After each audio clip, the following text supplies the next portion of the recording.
எல்லாரும் எப்படி இருக்கீங்க? இன்னைக்கு நம்ம கிறிஸ்மஸ்க்காக ஒரு ப்ளம் கேக் பண்ண போகிறோம். ஒரு பேன் எடுத்துக்கோங்க.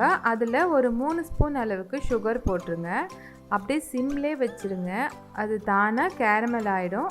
அதுக்கப்புறம் கொஞ்சமாக தண்ணி ஊற்றிக்கோங்க. நம்மளோட கேரமல் ரெடி ஆகிடுச்சு.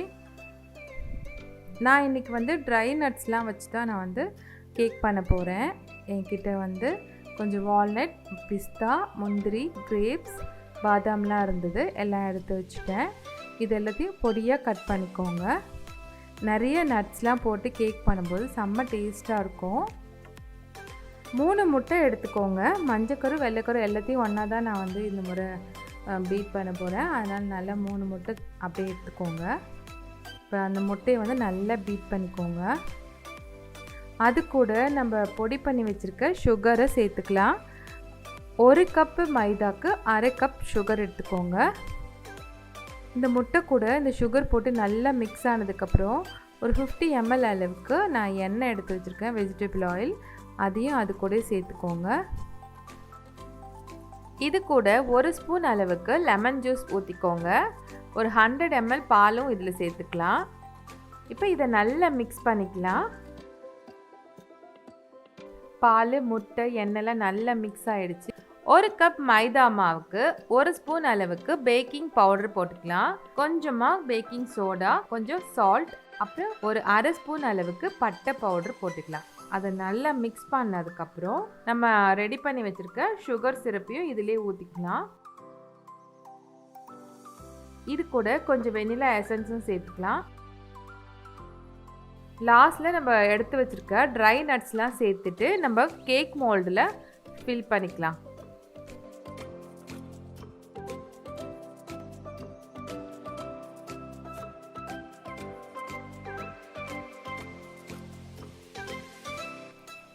கடைசியாக அதுக்கு மேலே கொஞ்சம் கார்னிஷிங்க்கு நம்ம எடுத்து வச்சுருக்க ட்ரை நட்ஸு, ட்ரை ஃப்ரூட்ஸ்லாம் போட்டு நம்ம கார்னிஷ் பண்ணிக்கலாம்.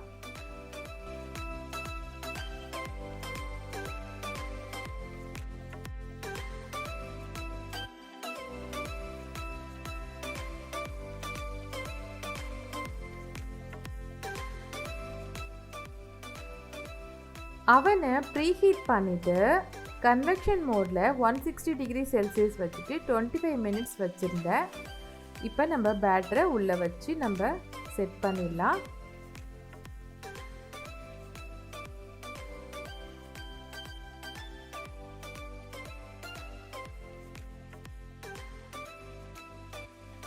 இடையில் அடிக்கடி கேக் பேட்டரை செக் பண்ணிக்கோங்க, எந்த அளவுக்கு வெந்திருக்கு அப்படின்ட்டு. ஓப்பன் பண்ணக்கூடாது, அப்படியே கொஞ்சம் பார்த்துக்கோங்க. 25 மினிட்ஸ் ஆயிடுச்சு. நம்ம கேக்கும் ரெடி ஆயிடுச்சு. நான் ஒரு 1 மினிட் அப்படியே விட்டுட்டேன். இப்போ நம்ம கேக்கை வெளியில் எடுத்து கேக் எப்படி இருக்குன்றதை நம்ம பார்க்கலாம்.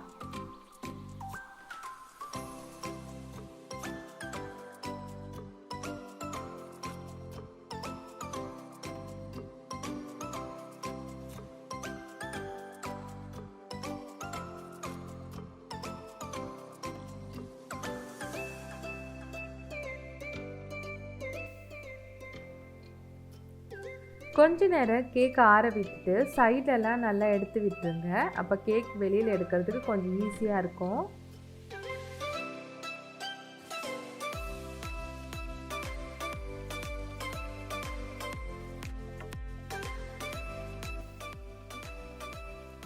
கேக் ரொம்பவே நல்லா வந்திருந்தது. நிறைய நட்ஸு, ட்ரை ஃப்ரூட்ஸ்லாம் போடுறதால கேக் ரொம்பவே யம்மியாக செம்மையாக இருந்தது.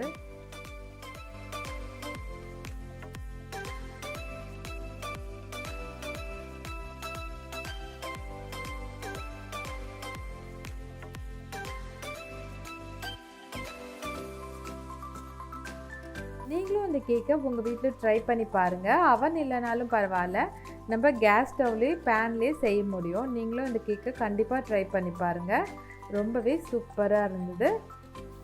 எல்லோருக்கும் என்னுடைய advance happy Christmas and new year. நீங்களும் இந்த ரெசிபியை உங்கள் வீட்டில் ட்ரை பண்ணி பார்த்துட்டு எப்படி இருக்குன்னு எனக்கு கமெண்ட் பண்ணுங்கள். என்னுடைய வீடியோ பிடிச்சிருக்கோன்னு நினைக்கிறேன். என்னுடைய வீடியோ பிடிச்சிருந்ததுன்னா என்னுடைய சேனல் ஃபுட்யூலுக்கு லைக், ஷேர், சப்ஸ்கிரைப் பண்ணுங்கள். மீண்டும் அடுத்த வீடியோவில் சந்திக்கலாம். நன்றி, வணக்கம்.